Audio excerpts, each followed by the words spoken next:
2026년 재직 헌신 예배를 우리 모두가 드리고 있습니다. 이 시간 하나님께서 우리에게 은혜 주시기를 축복합니다. 우리 재직분들께서 한 해를 섬길 때에 하나님께 영광이 되고 이 섬김이 우리가 장차 하나님 나라 가게 될 텐데 그때 하나님께서 우리에게 상급을 주시는 이유가 되는 그런 섬김이 되기를 원합니다.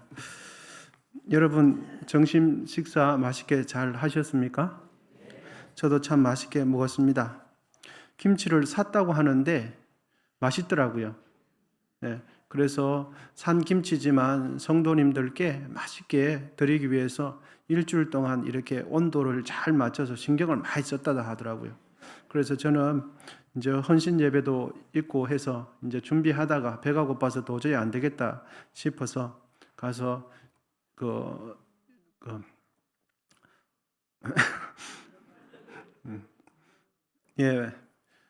주방에 내려갔더니 이미 다 배식을 하고 이랬더라고요. 그래서 제가 늦게 간 거죠. 제가 때 못 맞춰서 갔으니까. 죄송합니다. 밥 좀 주세요. 그랬어요. 그래서 비닐봉지에 남아있는 그 봉다리에 반 해가지고 이렇게 그 김치하고 먹었습니다. 그래 맛있게 잘 먹었습니다. 여러분 무엇을 먹든지 감사함으로 먹으면 은혜가 되는 줄 믿습니다. 그래서 주방에서도 참 수고 많으셨고 또 우리 반찬도 넉넉지 않지만 참 맛있게 잡숴주셔서 우리 성도님들께 참 감사한 마음을 전합니다. 새해를 맞이하면서 교회의 모든 재직분들께서 한자리 모여서 우리는 하나님께서 우리에게 직무를 주시는데 교회라는 공동체를 통해서 우리에게 직무를 주셨습니다. 하나님께서 짠 나타나서 너는 뭐뭐 해라 라고 말씀하시지 않고 교회의 질서를 통해서 이렇게 우리에게 직무를 주셨습니다. 그 직무를 감사하면서 헌신하고자 다짐하는 우리 모두는 헌신 예배를 이 시간 드리고 있습니다. 참 귀한 시간이고 유의미한 시간이다 생각이 되어집니다. 이 자리에 계시는 재직들께서는 지금보다 하나님을 더 사랑하게 되시기를 축원드립니다. 작년보다 예수님을 더 사랑하고 작년보다 올 한 해 살아가면서 우리의 모난 성품이 더 다듬어져 가고 그리고 작년보다 더 신실하고 더 정직하고 더 믿을 만한 사람이 되기를 기원드립니다. 또한 우리 각자에게 주어진 일에 최선을 다하는 충성자가 되기를 기원드립니다. 이 시간 함께 나누고자 하는 말씀은 골로새서 3장 23절입니다. 무슨 일을 하든지 마음을 다하여 주께 하듯 하고 사람에게 하듯 하지 말라. 여기서 무슨 일을 하든지라는 이 무슨 일이라는 것은 어떤 종류가 정해져 있는 게 아니에요. 이 일을 하든지 저 일을 하든지 교회 안에서 일을 하든지 교회 밖에서 하든지 하나님께서 나에게 주신 일이라고 생각되는 그 모든 일은 특정한 일이 아니라 내 손에 잡히는 일, 나에게 맞닥뜨려진 그 모든 일은 이런 뜻이죠. 그 다음에 마음을 다하여 라는 것은 우리의 마음 속에서 깊은 곳에서부터 우러나오는 진심으로 내가 할 수 있는 한 최선을 다해서 이 뜻이에요. 내가 할 수 있는 한 최선을 다해서. 그리고 그 최선을 다해서 어떻게 일을 하느냐. 주께 하듯 하고 사람에게 하듯 하지 말라 이렇게 말씀합니다. 이 말은 우리의 모든 수고와 노력이 궁극적으로 하나님께서 기뻐 받으실 만하게 하라. 하나님께서 보실 때에 인정하실 만한 일이 되도록 하라라는 뜻입니다. 여러분 사람에게 인정받기 위한 태도로 하지 말고 하나님께서 보실 때에 받으실 만하게 주의 일을 감당하게 되시기를 축원드립니다. 사도 바울은 골로새에 있는 성도들에게 하나님을 위해서 수고하는 헌신자들, 봉사자들은 어떤 자세로 해야 하는지를 이 구절을 통해서 우리에게 가르쳐 주고 있습니다. 그렇게 할 때 우리의 수고, 우리의 헌신, 우리가 드리는 물질, 우리가 드리는 애씀, 우리가 드리는 봉사 땀 흘림이 하나님께 영광이 된다. 그렇게 하지 않으면 우리의 수고와 시간과 물질과 우리의 봉사는 하나님께 영광이 안 된다 이 뜻이에요. 여러분, 하나님께 영광이 안 되면 우리는 열심히 수고했는데 하나님 나라 갔을 때 우리가 받을 상급이 여러분 있겠습니까? 없다는 뜻이에요. 나는 이 땅에서 수고를 열심히 한다고 했는데 하나님 나라 가봤더니 내가 받을 상급은 없다, 이 뜻이죠. 위의 말씀을 우리 언성 교회를 섬기는 재직분들에게 적용을 하면 어떻게 적용할 수 있겠습니까? 무엇을 하든지 나의 인간적인 기질과 나의 의는 십자가 뒤에 감춰놓고 오직 신전의식, 하나님 앞에서 코람데오 라는 그 마음을 가지고 섬겨야 하나님께 영광이 된다. 이 자리에 계시는 모든 재직분들께서는 2026년 교회를 섬길 때에 그러한 자세로 교회를 섬기시기를 축원드립니다. 하나님께는 영광이고 우리가 하나님 나라 갔을 때 우리의 수고가 하나님께서 우리에게 상급 주시는 이유가 되도록 그렇게 섬기시기를 축원드립니다. 이제부터 재직들께서 교회를 섬길 때 어떻게 섬겨야 하는지 구체적으로 조금 더 살펴보도록 하겠습니다. 재직은 교회에서 무슨 일을 하든지 세 가지 기준을 가지고 내 자신을 점검해야 되겠습니다. 그리고 내 자신을 점검하고 해야 할지 말아야 할지, 실행해야 할지를 결정하면 되는데 세 가지 기준은 이것입니다. 첫째, 우리 스크린 한번 띄워주시죠. 첫째 한번 읽어보겠습니다. 시작. 하나님이 기뻐하시는 일인가? 내가 이 봉사를 할까 말까는 첫 번째 기준은 하나님이 기뻐하시는 일인가 이거예요. 여러분, 하나님이 기뻐하시는 일이면 주저하지 맙시다. 하나님께서 기뻐하시는 일이면 주저하지 마시고 행하실 수 있기를 축복합니다. 그런데 행할 때 단서가 붙습니다. 여러분, 교회의 질서를 지키면서 행해야 돼요. 아무리 하나님께서 기뻐하시는 일일지라도 내 임의대로 하는 게 아니죠. 재직들은 교회의 질서를 지키면서요. 그래서 내가 이 일을 할 건지 말 건지 첫 번째 기준은 하나님께서 기뻐하시는 일인지 아닌지를 생각해 보는 거예요. 우리 둘째 같이 한번 읽어보겠습니다. 시작. 내가 해야 할 일인가? 그렇습니다. 곰곰이 생각해 보니까 하나님께서 마치 나에게 하시라고 하는 것 같은 느낌이 줄 때가 있죠. 그리고 내 눈에 자꾸만 그게 밟혀요. 그러면 내가 해야 할 일인가를 생각해 보고 만약에 내가 해야 할 일이라고 생각되면 여러분 망설이지 마십시오. 망설이지 말고 나에게 주어진 일을 하실 수 있기를 축원드립니다. 여러분, 둘째, 내가 해야 할 일 때도 단서가 붙습니다. 이때도 교회의 질서를 지키면서 해야 합니다. 셋째, 우리 같이 한번 읽어보겠습니다. 셋째, 시작. 지금 해야 할 일인가? 그렇습니다. 여러분, 주의 일이든지 세상 일이든지 내가 감당해야 할 일이 지금 해야 할 일 같으면 미루지 말고 하실 수 있기를 축원합니다. 그런데 이때도 단서가 붙어요. 교회의 질서 안에서 하셔야 돼요. 여러분, 아무리 선한 의도로 아무리 자기 마음에 기쁨이 있다고 할지라도 질서를 흐트리면서 하는 일은 오히려 더 공동체를 어렵게 해요. 정말 나에게 감동을 주실 때 교회의 질서를 차근차근 하면서 지켜갈 때 그것이 교회의 유익이 되는 거죠. 여러분, 교회에 봉사를 할 때 봉사자가 지켜야 할 것, 다시 첫째 우리 같이 한번 읽어보겠습니다. 시작. 자기 부서의 일은 자신들이 해야 합니다. 그래서 봉사자가 할 때는 자신들의 부서 일은 다른 부서에 미루면 안 돼요.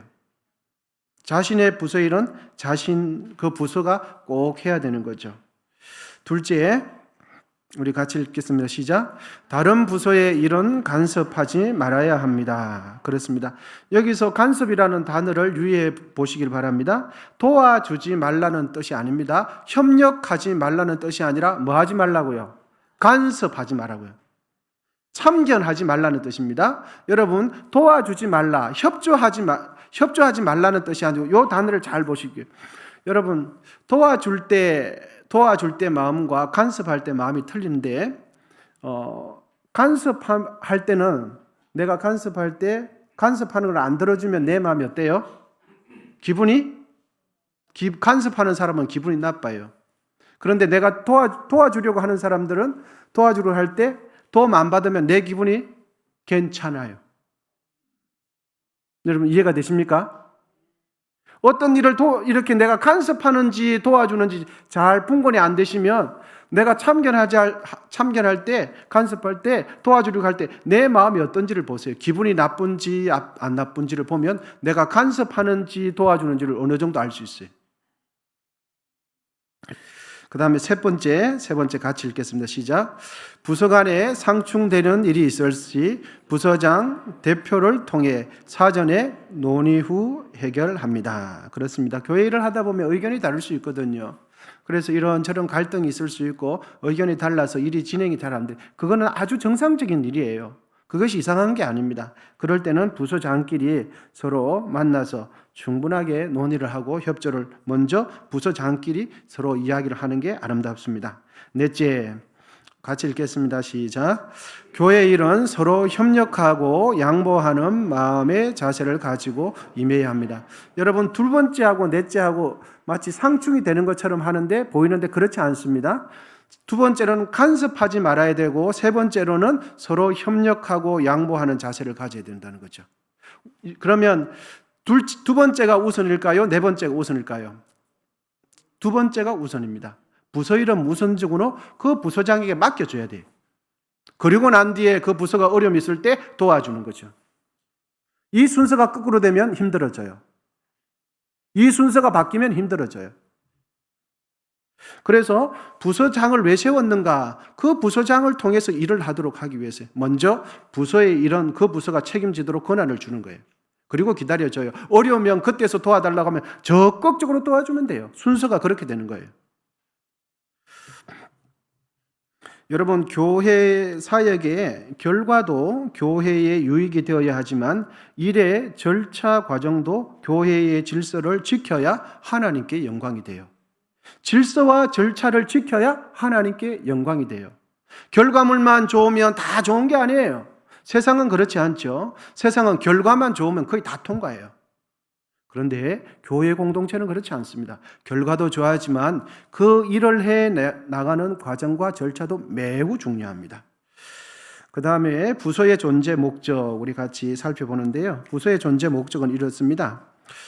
각 부서의 임무와 사역이 효율적으로 이루어지도록 협력하고 협의함으로써 진행해야 합니다.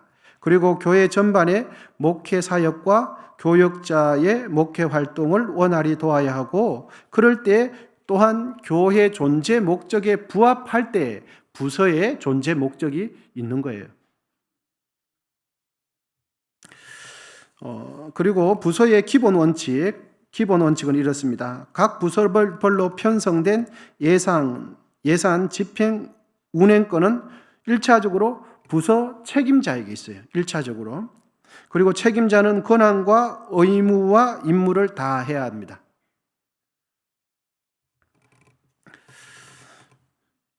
그 다음에 부서의 재정 청구 우리 같이 한번 읽어보겠습니다. 시작. 재정 청구는 회계가 기한 초안하여 부장이 결제한 후 반드시 위원장의 결재를 받아 재정부에 제출을 합니다. 부서의 재정은 그렇게 진행이 되어야 돼요. 그래서 회계가 기초적으로 초안을 만들어서 또 총무가 있다면 총무 사인, 부장 사인 이후에 재정부로 올라가야 되는 거죠. 부장의 사인도 없이 재정부로 올라가서는 안 돼요.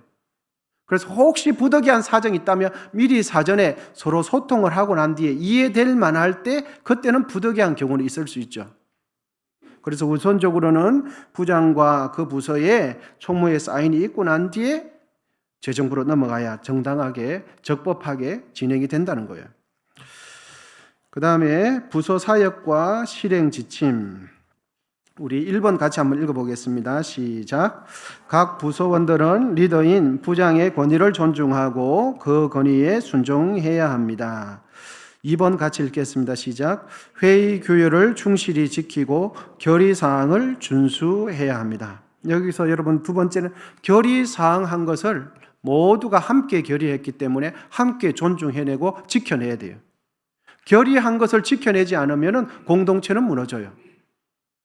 그리고 만약에 결의한 것을 바꾸고자 변경할 때는 또다시 회의를 해야 됩니다. 그래서 적법하게 회의를 통해서 결정된 것은 회의를 통해서 수정하면 돼요. 그렇게 해서 우리 모두가 공동체, 우리 부서를 건강하게 지켜내는 거예요. 그 다음에 3번, 서로 의논하여 진행하고 상호 협력해야 합니다. 우리 4번 같이 읽겠습니다. 시작. 서기 회계는 기록을 충실하게 남겨 투명한 사역이 되도록 해야 합니다. 그렇습니다. 그렇게 우리 재직회 회의록도 있고 공동의회 회의록도 있죠. 그것은 꼭 지키고 충실하게 기록해야 합니다. 방가로 5번인데요. 같이 한번 읽어보겠습니다. 시작.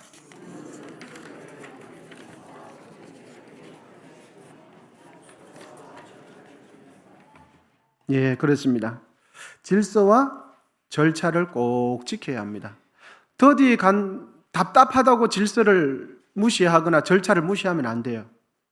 천천히 갈지라도 조금 더디게 가는 것 같다 할지라도 절차를 지켜, 절차를. 그리고 꼭 절차를 못 지킬 상황이 되면 충분하게 서로 논의를 하고 난 뒤에 그 과정을 뛰어넘을 때 충분하게 이해가 되는 겁니다. 여러분 6번이 참 중요한데요. 6번 같이 한번 읽어보겠습니다. 시작. 사적 감정이나 부서 이기주의에 치우치지 않고 교회 전체를 생각하고 진행해야 합니다. 사람은 우리 모두는 감정이 있어요. 나도 모르게 사적인 감정이 자꾸만 이렇게 들어갈 때가 있거든요. 어떤 것을 결정할 때도 마찬가지고 어떤 누구의 발언을 도와줄 때도 우리는 감정이 있기 때문에 사적인 감정이 자꾸만 나도 모르게 들어가요. 꼭 경계를 해야 됩니다. 사적인 감정이나 부서 이기주의에 치우치지 않도록 생각해야 돼요. 그래서 교회 전체를 바라보고 우리가 이해할 수 있는 최소한 교회 전반을 바라보면서 중심을 꼭 잡아야 되겠습니다. 7번에 보면 회의나 행사 후 뒷정리를 깨끗이 하여 다른 부서에게 그 다음 부서에게 지장을 주지 않도록 미리미리 정리를 잘 해줘야 됩니다. 우리 8번 같이 한번 읽겠습니다. 시작. 교회 전체와 관련된 일이 결정되면 빠른 시간에 교회 사무실로 결과를 보고해야 합니다. 그렇습니다. 부서 실행 지침은 이렇게 마치고요. 부서장 임명 원칙, 부서 이기주의 극복과 교회 일에 고른 참여를 위해서 부서장의 임기를 우리 은성교회는 기본 2년으로 두고 있습니다. 그래서 장로님들이 그 부서장이 2년마다 가능하면 바뀌어요. 그런데 부득이한 경우가 있어요. 특정 부서는 아무도 안 맡으려고 그래. 왜? 상황도 안 되고 일이 힘들거든요. 그런 경우에는 그런 부서는 또 다를 수 있습니다. 그런 경우에는 부득이하게 1년, 2년 또 연장할 수도 있다는 겁니다. 그래서 교회는 총무나 회계, 특히 회계는 마찬가지예요. 회계는 장기적으로 맡기는 것은 건강하지 못해요. 어느 부서든지 회계는 최소 2년마다 돌아가야 돼요. 늦어도 3년, 4년 만에 회계는 반드시 돌아가야 돼요. 장부도 자기 한 사람이 지고 있으면 안 돼요. 제가 좀 이따가 말씀을 드리도록 하겠습니다. 실제적으로 그런 사례를 있어요. 그래서 우리 은성교회는 우리 장로님들도 어떻게 보면 이럴 수 있어요. 목사님 2년마다 돌아가면 전문성이 떨어지지 않습니까? 그럴 수도 있어요. 노하우가 쌓이지 않게 되지 그럴 수 있어요. 그런데 여러분 그것보다도 2년마다 돌아가면서 일의 형평성을 동일하게 하고 건강한 게 훨씬 교회 공동체 유익이에요. 그래서 다른 교회들도 최소 2년, 3년마다는 반드시 돌아가요.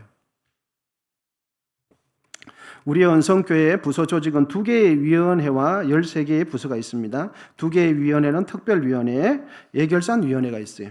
그리고 13개의 부서, 예배부, 찬양부, 선교부, 교육부, 관리부, 재정부, 서무행정부, 세가족부, 성인양육부, 구역, 사역부, 봉사부, 차량부, 경제부가 있죠. 이 시간은 3개의 부서와 관련된 사역과 임무에 대해서 좀 살펴보면서 우리 은성교회의 부서가 더욱 건강한 부서, 건강한 교회들로 세워질 수 있도록 좀 살펴보도록 하겠습니다. 먼저는 예배부입니다. 예배부는 어떤 역할을 하는가? 예배부는 교회에서 주관하는 모든 예배 안내와 준비 및 예배 환경 조성에 관한 일체의 사역을 담당하되 특별히 교역자의 지도와 긴밀한 소통을 하여서 준비된 예배가 될 수 있도록 예배를 준비를 해야 되겠습니다. 은혜로운 예배가 될 수 있도록. 조금 더 구체적으로 보면 동그라미 1번 우리 같이 한번 읽어보겠습니다. 시작. 부서장은 예배부 전체 예산을 관리하여 적절히 집행하고 감독한다. 그 다음에 동그라미 2번 예배위원은 모든 공예배가 경건하게 드려지도록 기도하며 예배 준비에 만전을 기해야 됩니다. 여러분, 예배는 허투루 드리는 예배가 한 번이라도 있어서는 안 돼요. 그리고 3번 예배의 용품 준비, 음량 점검, 강단 정리 등을 사전에 점검하여 예배에 차질이 없도록 진행해야 합니다. 4번 본당의 전등, 그 다음에 에어컨, 난방 등을 점검하고 예배의 환경에 맞게 잘 조절해야 합니다. 우리 동그라미 5번 같이 한번 읽어보겠습니다. 시작. 예배 시작 15분 전 예배 담당자, 기도자, 헌금위원, 특송자의 정위치와 적절한 복장 착용을 해야 됩니다. 맞습니다. 여기서 이제 적절한 복장 착용이에요. 여러분, 예배 드린다고 해서 꼭 비싼 옷 안 입으셔도 돼요. 나에게 가진 옷 중에서 단정하고 깨끗하게 차려 입으면 그것이 예배 준비 잘 되는 것입니다. 그리고 예배 시간에는 성도님들과 다 함께 드리기 때문에 너무 비싼 옷 입고 오시면 안 됩니다. 그 비싼 옷이 여러분 예배의 걸림돌이 돼요. 비싼 옷이라도 한번 사주면서 저런 이야기 하죠. 여러분 이해가 되십니까? 예배에 오실 때 너무 비싼 옷 입으면 성도님들이 눈이 전부 다 어디로 갑니까? 하나님께 안 가고 어디로 가요? 비싼 옷에 다 가는 거예요. 비싼 옷에. 그리고 예배 올 때 너무 싼 옷 입어도 안 돼요. 여러분 이해됩니까? 왜? 그 싼 옷이 예배 드리는데 방해가 돼요. 하나님께 가야 할 시선이 그 사람의 연민으로 자꾸 가서 하나님 말씀이 안 들려요. 그래서 예배는 다 같이 가장 하나님 앞에 집중되도록 예배 복장을 그렇게 입는 거예요. 여기서 중요한 것은 비싼 옷 아니어도 괜찮아요. 깨끗하게 입으면 되는 거예요. 또 그리고 예배 드릴 때 예쁘게 온다고 너무 짧게 입고 오시면 곤란해요.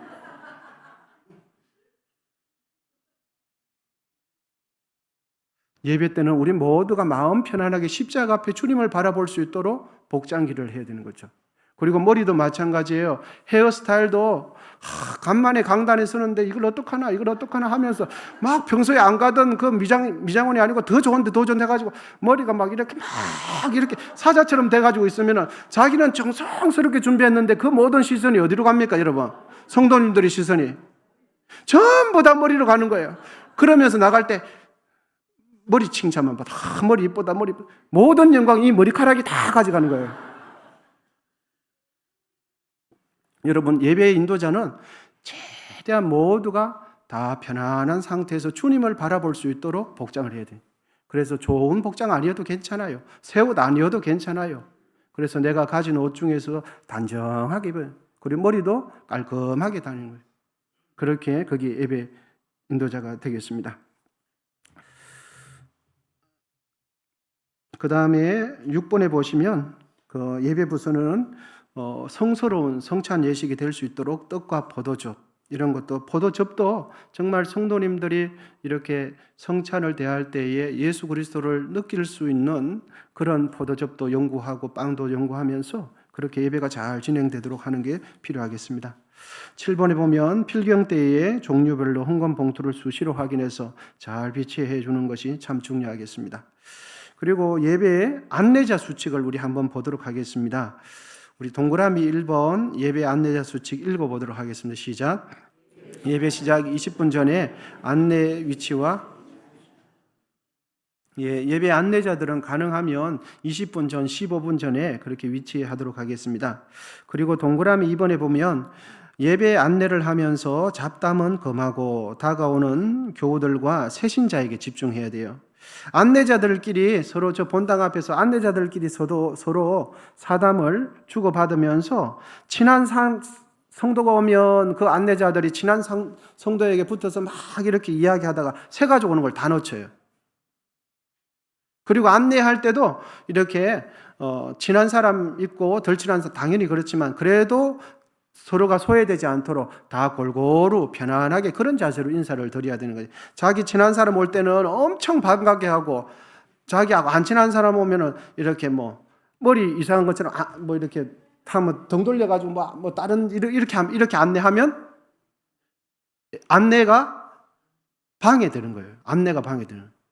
안내는 그렇게 하는 게 아니죠. 안내 모두 다 진심으로 환영하는 마음으로 그렇게 이 사람도 환영해주고 저 사람도 환영해주는 거죠.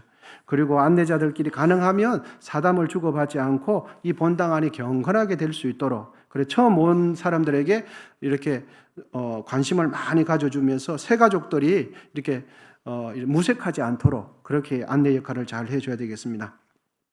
그리고 예배 직전에 한꺼번에 밀려오는 성도들 가운데 정확하게 새신자나 장기 결석자들을 알아보고 반갑게 인사해야 돼요. 특별히 반갑게 인사해야 될 사람들은 장기 결석자들, 그 다음에 새 가족들, 교회 처음 오신 분들은 정말 반갑게 인사를 해줘야 돼요. 밝고 명랑한 표정과 기쁨이 넘치는 모습으로 안내를 해야 됩니다. 여러분, 예배 안내위원이 이렇게 심각하고 이렇게 아주 무거운 표정을 짓고 있으면 저 교회 마당에서부터 본당 들어올 때부터 지나갈 때가 벌써 부담스러워져요. 그러니까 예배위원들은 교회 얼굴이다 생각하고 환하게 웃어주면서 그렇게 하실 수 있기를 축원드립니다. 그리고 처음 온 새 가족들의 경우는 예배 안내자가 먼저 다가가서 원성교회 누구누구 권사입니다. 누구누구 집사입니다. 처음 뵙는 것 같은데 참 잘 오셨다고 우리 교회 방문해 주셔서 참 감사하다고 이렇게 인사하면서 안내를 하시면 되겠습니다. 그리고 안내위원들은 교회의 시설과 모임 장소를 어느 정도 이렇게 숙지를 하고 있으면 좋습니다. 그리고 새가족이나 교회에 처음 오신 분들은 새가족 담당 교육자, 새가족부의 임원에게 처음 오신 분들이 있으면 오늘 있다고 빨리 알려주면 그 임원들이나 교육자가 방송실에 올려주고 또 이렇게 이름 적고 이런 것들이 원활하게 될 수 있습니다. 그리고 안내할 때는요, 본당 자리를 안내할 때 이렇게 그 새 가족들을 모시고 중간 쪽에 오셔서 여기 이렇게 앉으시라고 이렇게 하면 되고 장의자 중간 쪽부터 앉아주시면 고맙겠다고 이렇게 하면 됩니다. 그래서 예배가 막 진행되니까 여기 들어오면 실례가 될까봐 이렇게 알아서 가시라는 식으로 막 이렇게 하면 안 되고요. 직접 요 앞에까지 오셔가지고 여기 앉으시라고 해도 괜찮습니다. 예배 안내자들은 특히나 교육자들은 그 예배가 진행되더라도 우리 허리 아프신 분이나 할머님들이 있으시면 손을 잡고 이 중앙 쪽에 해서 이렇게 안전하게 하시던 그게 더 은혜스럽고 좋습니다. 그렇게 예배 안내자들은 그렇게 해주시면 좋겠고요. 이제 새가족부 살펴보도록 하겠습니다. 새가족부 부원은 교회의 첫 인상이자 얼굴입니다. 밝은 표정과 은혜로운 심령으로 새 교우, 새 신자를 맞이하고 섬겨야 합니다. 우리 새가족부 동그라미 1번 같이 한번 읽어보겠습니다. 시작. 새가족부는 초신자 및 새신자가 우리 교회에 정착하도록 총괄한다. 동그라미 2번 보시면 새 교우를 알아보고 친절히 안내하고 예배를 잘 드릴 수 있도록 인도해 준다. 그래서 주보도 갖다 드리고 이렇게 예배가 시작될 때 성경책 가지고 오지 못한 비치용 있으니까 비치용 잘 이렇게 보시라고 갖다 드리면 되겠습니다. 그리고 우리 교회에 새 가족들이 오시면은 초신자만 오는 게 아니고 다른 교회 다니시다가 이사를 오셔가지고 또 교회를 옮기시는 기신자들이 있습니다. 기존에 믿던 신자들이 있는데 그 기신자들라 할지라도 교회 은성교회 정착과 또 관계를 위해서 새가족 과정을 거치도록 잘 건면하는 게 좋습니다. 다른 교회 권사님이라도 우리 교회에 오면 새가족 과정이 길지 않으니까 이렇게 3주 또 4주 과정을 거치면서 새가족들하고 새가족 부원들하고 친해지면서 교회에 정착을 하는 게 좋습니다. 또 그것이 도움이 되는 것은 혹시 이단들 있죠? 이단들이 들어올 때 새가족 과정을 꼭 거치면서 이렇게 필터링이 되는 거예요. 그래서 이단들이나 나쁜 의도를 가진 사람들이나 이렇게 다른 목적을 가지고 있는 사람들이 있으면서 새가족 과정을 이렇게 거치면서 이렇게 느낌이나 이런 것들을 점검하면서 다른 이렇게 교회 공동체를 해하지 못하도록 하는 그런 필터링 역할도 이 새가족 과정이 새가족부가 하게 되는 것입니다. 그리고 새 교우의 사진 촬영에 협조하고 그것을 잘 프린트해서 게시판에 붙이면 성도님들께서 교회에 오가시면서 그 새 가족을 확인하고 새 가족을 익히게 될 것 같습니다. 동그라미 5번 같이 한번 읽어보겠습니다. 시작. 새 교우를 구역장, 건찰, 전도회 연결하여 구역 식구들과 친숙하도록 이렇게 도와줘야 하겠습니다. 동그라미 6번에 보면 기타 새가족부 사역 지침에 따라서 성실히 봉사한다. 기타 새가족 사역 지침은 우리 새가족 담당 목사님께 이렇게 문의해 보시면 될 것 같습니다. 이제 관리부 살펴보도록 하겠습니다. 관리부 우리 큰 글자 2줄로 되어 있는 거 한번 읽어보겠습니다. 시작.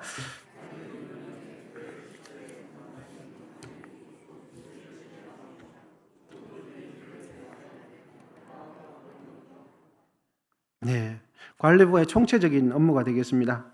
그래서 관리부 부장님께서는 제반 교회 시설을 살펴서 성도님들의 교회 생활에 불편이 없도록 최선을 다해서 총괄합니다. 부서장은 관리위원회 전체 예산을 관리하고 철저하게 적절하게 집행되는지 감독하는 것입니다. 교회 본당 및 부속 건물의 점검 및 안전적 유지 관리 전체를 주관하게 되어집니다. 특별히 이 겨울철에 난방기구, 보일러, 또 가스시설 이런 부분들을 효과적으로 또 안전을 유지해 주시는 역할을 하는 것이죠. 교회 각종 비품의 제반 관리, 교회 제반의 시설의 안전점검과 화재 및 예방을 주관하고 교회의 사태, 또 이런저런 수리를 주관하게 되겠습니다. 이제 3번 교회 재정부서와 관련해서 우리가 살펴볼 텐데요. 3-1번 예결산위원회입니다. 우리 교회도 예결산위원회가 있죠. 예결산위원회 동그라미 1번에 보시면 예결산 부는 한 해 동안의 교회 재정을 살펴 적절한 예결산 원칙을 세운다. 그리고 동그라미 2번 같이 한번 읽어보겠습니다. 시작. 예산부서는 새해 담임 목사의 목회 방침에 따라서 목회 지원을 할 수 있도록 예산을 편성한다. 네, 우리 교회 예결산 특히 재정부 장로님들께서는 잘 이해하시고 이런 부분을 적극적으로 협조하려고 노력을 많이 하고 잘하고 계십니다. 그 다음에 3번 해당 연도의 특별 행사 시 규모에 맞게 예산을 편성하는 거죠. 예를 들면 척사대에 함께 교회 가는 날 온가족 예배 교회 보수 및 기타 특수한 그 해의 목회력에 따라서 목회 일정에 따라서 행사가 있으면 그걸 예산을 잘 책정하는 거죠. 그리고 교회 회계 기간 내 교회 재정을 결산하여 당회에 보고한다. 그리고 당회 회계에 교회 재정의 예산을 편성하여 당회에 보고한다. 이것이 예결산위원회의 전반적인 일이 되겠습니다. 재정부 3-2번 재정부일입니다. 우리 3-2 재정부 동그라미 1번 같이 한번 읽겠습니다. 시작. 재정부장은 교회 재정의 수입, 지출이 정당하게 집행되고 투명한 재정 사항이 되도록 관리한다. 그렇습니다. 재정부장님께서는 이런 부분에 잘 이렇게 유념을 하셔야 되겠습니다. 재정 사항의 최종 감독과 책임은 헌법에 따라서 당회에 있으므로 항상 당회의 지시와 감독을 받는 것이 중요하겠습니다. 그리고 재정부서는 헌금 내역을 매주 항목별로 정리하여 기록하여 모든 입출금 사항을 빠짐없이 기록하고 보관해야 한다. 이 부분은 지금 재정부에서 잘하고 있습니다. 우리 4번 같이 한번 읽어보겠습니다. 시작.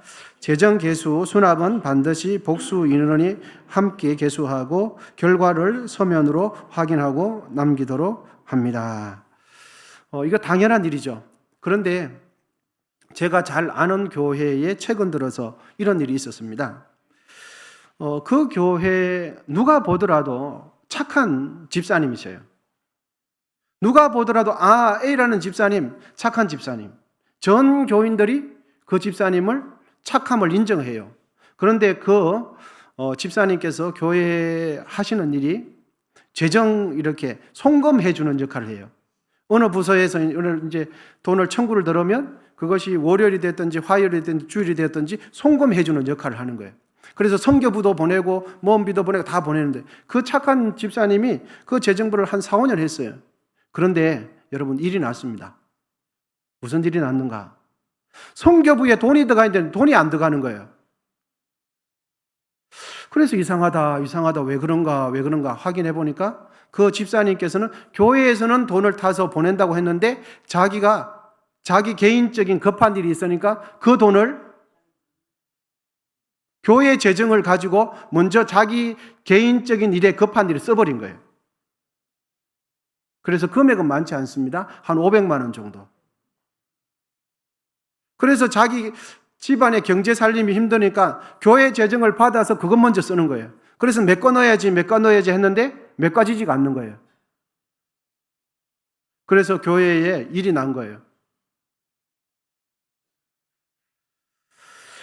전 교인들이 충격을 받았죠. 저렇게 착한 집사님이 어떻게 저럴 수가 있는가? 여러분, 개인적인 자신의 사정 때문에 미리 내가 교회 재정을 보기 때문에 내 교회 재정 가지고 내 개인적인 사정이 급하기 때문에 먼저 이거 사용하고 돈 생기면 다시 교회 이렇게 채워 넣는 거. 여러분, 이거 잘하는 거예요? 잘못하는 거예요? 하면 돼요? 안 돼요? 안 되죠. 금방 밀어 넣을지라도 그렇게 하는 게 아니에요. 이틀, 3일이면 그렇게 내 돈 해가지고 밀어 넣을지라도 교회 재정은 그렇게 하는 게 아니에요. 그래서 그 집사님이 이제 물었죠. 교회 당회가 왜 그랬냐 했더니 말을 못하는 거죠. 입이 10개라도 말을 못하는 거죠. 그래서 그 집사님은 교회의 규칙에 따라서 당회의 회의를 거쳐서 권징을 받았어요. 3년 동안 교회 봉사 아무것도 하지 마세요. 당신은 3년 동안 지금 교회 봉사하는 것이 아니라 대신 성찬은 참여할 수 있도록 기회 드립니다. 수찬 정직까지는 가지 않고 교회 임원직은 하지 않도록 3년을 그렇게 한 거죠. 여러분, 동그라미 5번 같이 한번 읽어보겠습니다. 매주일 헌금을 계수하여 항목별로 기록하며 입출금은 은행 통장으로 투명하게 한다. 헌금은 개인이 보관하지 않도록 해야 합니다. 헌금은. 그리고 주일날 헌금이 많이 모였든지 적게 모였든지 헌금이 딱 모여지면 가능하면 빨리 은행에 입금시켜야 돼요. 가능하면 빨리. 그리고 재정관리 원칙에 있어서 통장관리, 수입, 지출 등은 복수 인원이 분산하여 관리합니다. 그런데 그 교회에 이렇게 500만 원 일이 횡령까지는 아니지만 이렇게 쓰게 된 이유는 그 집사님이 통장도 가지고 있었고요, 도장도 가지고 있었고요, 비밀번호도 다 가지고 있었어요. 여러분, 통장 따로 액수와 상관없이 교회 재정은 통장 따로 도장 따로 가지고 있어야 됩니다. 그리고 헌금함을 열 때는 꼭 두 사람이 가야 돼요. 교회 헌금을 넣을 때, 헌금을 꺼낼 때는 한 분의 집사님과 교육자가 붙든지 꼭 두 사람이 가야 돼요. 돈을 세울 때도 마찬가지고요. 재정부에서 잘하고 계시겠지만 돈을 셀 때는 꼭 혼자서 세는 게 아니에요. 꼭 옆에서 누가 있도록 하고 돈을 세고, 입금 열 때도 은행에 금고의 문을 열고 탈 때도 두 사람 이상이 꼭 있어야 돼요. 그것이 자기를 지키는 길이에요. 그래서 그 교회에 그렇게 착한 집사님이 그렇게 할 줄은 아무도 몰랐어요. 그런데 알고 봤더니 그 집사님이 통장 가지고 있고 도장 가지고 있고 비밀번호 다 가지고 있었어요. 자, 그 다음에 3-3 재정부의 재정 지출 요령에 대해서 우리 한번 살펴보겠습니다. 3-3 동그라미 1번 같이 한번 읽겠습니다. 시작. 청구는 해당 부서의 회계가 서면 작성하여 총무와 부서 결제 후 재정부로 청구한다. 청구할 때는 그 해당 부서에서 회계가 준비해가지고 총무 사인이 있어야 되고요, 부장 사인이 있어야 돼요. 그리고 난 뒤에 재정부에 올라가는 거죠. 그러면 지출은 어떻게 하는가? 지출 동그라미 2번 같이 읽어보겠습니다. 시작.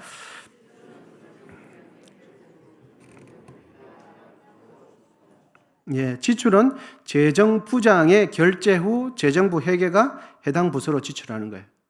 그래서 금액적인 차이는 어느 정도 이렇게 유도리는 할 수 있겠지만 중요하고 그런 것은 반드시 재정부의 부장의 결제를 맡고 재정회계가 감당하는 겁니다. 여러분, 이제 마지막으로 교회 회의록을 작성할 때 요령을 한번 말씀드리면서 이제 2026년 재직 헌신 예배를 마치려고 하는데요. 교회의 회의록 작성 기본 요령은 이렇습니다. 재직회 회의록이 됐든지 공동의회 회의록이 됐든지 당의 회의록이 됐든지 각 부서 회의록이 됐든지 회의록은 모든 내용을 다 기록하는 게 아니에요. 실시간으로 마치 녹음을 틀어놓듯이 누가 어떤 말을 했던 것을 다 기록하는 것이 회의록이 아니고 사적인 발언이나 회의 결정에 있어서 연관성이 없는 말들은 가능하면 기록하지 않는 것이 좋습니다. 회의록은 회의 중 결정된 사항을 중심으로 기록하되 필요시에 회의 결정에 중요한 영향을 미친 중요한 내용들을 기록하는 것이 좋습니다. 그래서 회의록을 기록할 때는 개인적인 사적인 발언, 개인의 감정적인 발언 이런 것들은 회의록에 기록하지 않는 것이 바람직해요. 그래서 어떤 분들은 이렇게 이해하시는 분들이 있는 것 같아요. 다른 교회 이야기입니다만 내가 재직회에서 손들고 했는데 왜 그 말이 없어?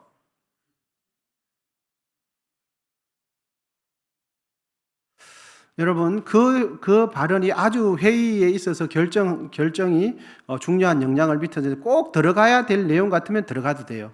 그런데 그냥 이런저런 의견 중에 하나였다. 그리고 그 결정이 나지 않은 그런 것은 기록하는 게 맞습니까? 안 하는 게 맞습니까? 안 하는 게 맞죠. 그러면서 이렇게 회의록 적는 분들에게 왜 내가 한 말이 없어? 이렇게 하는 것은 여러분 회의는 자기 자존심을 내세우는 게 아니잖아요. 회의록은 내가 한 말을 꼭 적어야 된다. 이렇게 하는 것이 회의가 아니지 않습니까? 그리고 회의는 자기 존재감을 드러내는 곳이 아니잖아요. 그렇기 때문에 회의록은 결정사항 중심으로 기록하되 그리고 결정할 때 아주 중요하게 요 사항은 요런 이유 때문에 결정이 되었다 하는 그런 것들이 필요하다면 적는 거예요. 그래서 회의를 하다 보면 장황하게 길을 많이 말을 하는 사람이 있어요. 요점은 나중에 이야기하고. 그래서 질문할 때도 장황하게 하는데 요점은 간단한데 그건 나중에 이야기하는 거예요. 여러분 회의록이나 질문은 그렇게 하는 게 아니에요. 회의록 할 때는 아주 간략하고 중요한 부분만 탁탁탁 하고 하는 거죠. 여러분 잡은 말씀에 이런 말씀이 있지 않습니까? 말이 많으면 허물을 면하기 어려워요. 그래서 재직회 회의록은 이런 상황 가운데 우리 언성교회는 재직교 회의록이나 공동의회로나 각 부서 회의록 할 때는 결정사항 중심으로 그리고 결정사항 할 때 꼭 필요한 내용들이 있다면 그 중심으로 기록하고 개인적인 사사로운 감정이나 발언들 꼭 기록하지 않아도 되는 것들은 안 하는 게 맞아요. 만약에 그렇다고 그것이 꼭 다 기록해야 한다면 녹취록을 만들어 놓죠. 그래야 맞지 않겠습니까?